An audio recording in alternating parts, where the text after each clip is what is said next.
All right, let's demonstrate how you set the feeder. So here's your feeder and your feeder table. Your feeder table has paper guides that can either move outward or inward on both sides, the gear drive side and the button operator side. So you have these paper guides that show you if you want to go outward or inward, if you want to go outward or inward. Here's the crank wheel for your feeder table. You have to push it in. If it's up on manual, you can take this table up or down. So if you want to go up or down, you turn the hand wheel for up or down. If you put this lever down for automatic, the table can only come up, hear it clicking, but it can't go down. You can only go up, but it can't go down. So to lower this table, this has to be up. Okay, get your paper. Make sure it's cut to the correct size and is even. You take a sheet, fold it in half. The center mark of the fold should go to the 0 on the ruler. Then you move your paper guides to just touch it.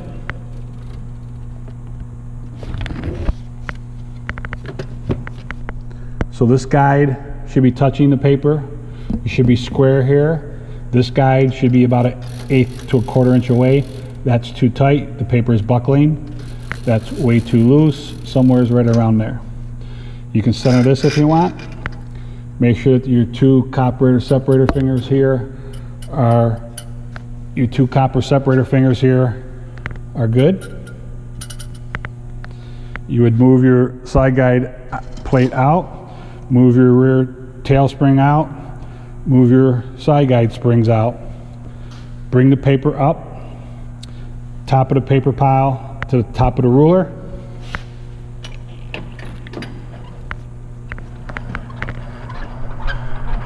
Top of the paper pile to the top of the ruler. Then, that was a manual adjustment. Now you would go to automatic, start the press, and let it stop by itself. Putting your fingers on here, you can feel when the table is moving up. Clear? Okay. The feeder pile has stopped. So you would bring your side guide over, touch your paper. Bring your springs to touch the paper. But the springs have to be between the wooden slot grooves. That would jam. That would jam, that would be fine. Rear spring, you want to make sure you're in the groove or the slot. Push that in forward, center it up. This is critical here. If this is too far back, like this, the paper won't insert into the impression cylinder grippers, it'll be loose. Because it's loose, it'll transfer to the blanket, to the plate, and into your ink rollers. Okay, that's the initial setting for the feeder. Now what we would do is we would manually check the pile height. We want this to be about 3/8 of an inch from the bottom top of the paper to the top of the vacuum sucker feet. Too close, 1/4 inch, you get doubles. Too far away, 1/2 inch, you get skips or misfeeds.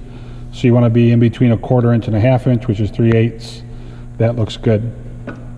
Now, if a vacuum sucker foot is off the sheet, the individual valve should be turned off. If the vacuum sucker foot is on the sheet, the valve should be open, open, open, open, open. This is partially on, partially off. We're going to close it, close it. Now we can turn on the vacuum sucker. We can see that the paper is being floated up to the two brass copper separator fingers. Keep turning the hand wheel counterclockwise. Engage your feeder lever forward. And now you can pick up a sheet. And that looks good. We're going to start the press and test it. Clear. Turn the vacuum on. engage the feeder, and you should be able to run continuously without any interruptions. No jam ups or smash ups at the feeder. No jam ups or smash ups at the delivery. That looks good. Now, if I disengage my automatic, the paper pile won't raise and I'll stop feeding paper. That's a common mistake that people make, so they start making other adjustments. Don't do that. Engage automatic, the feeder table will come up. That's your pile height, right? Closer, farther. If I turn off the vacuum, you'll stop feeding. If I turn on the vacuum, you'll feed. The initial setting should be all the way maximum and then one full turn off, lower. Blower air, if I turn off the blower air, you'll stop feeding.